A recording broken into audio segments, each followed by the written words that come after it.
قدرمانو دوستانو سلامونه زه غوټۍ یم هرکلی مو کوم چې د ډیجیټل چین پروګرام ګورئ.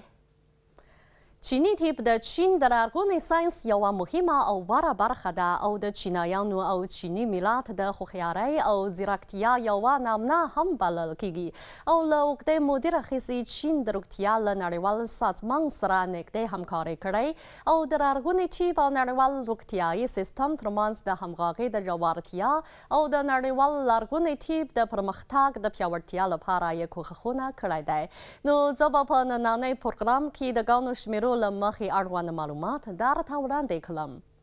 په تیرو څو کلونو کې چین د ساینس او تخنیک د پرمختګ په رڼا کې د چیني طب او درملو په برخه کې نوښت پیاوړی کړی او په خپل هیواد کې یې عموده لابراتوارونه او د دولت په کچه د چیني طب او درملو د خپرونې او نوښت شپږ څلوېښت مرکزونه آباد کړي دي.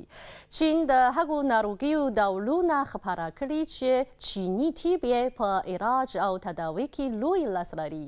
دغه راز چین هم د چیني طب او لویدیځ طب په همغږۍ او همکارۍ سره د ناروغیو د تداوي لایحې او تکنالوژي او د چیني طب غوره درملونه خپاره کړي دي. د چین د روغتیا او طب ملي کمیټې د نړیوالو همکاریو ریاست اړوند مسؤل خبر ورکړی چې له تیرو شپېتو کلونو راهیسې چین شپږ اویا هیوادونو او سیمو ته مرستندویه طبي داړې لیږلي دي او پر هرې داړې کې د چیني طب ډاکټرانو کار کړی دی او کوي یې.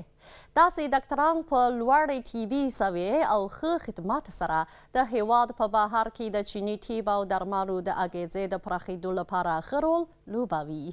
چین له څه باندې څلوېښتو هیوادونو سیمو او نړیوالو سازمانونو سره د دودیز طب او درملو په اړه همکاریز سندونه لاسلیک کړي.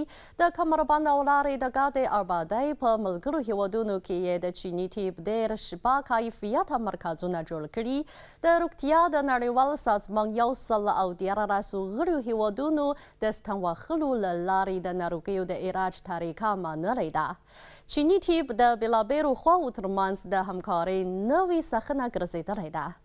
تر اوسه پورې چیني طب او درمل په 196 هیوادونو کې خپاره شوي او د طب او روغتیا په نړیوالو چارو کې د یو مهم ځواک په توګه بلل کیږي.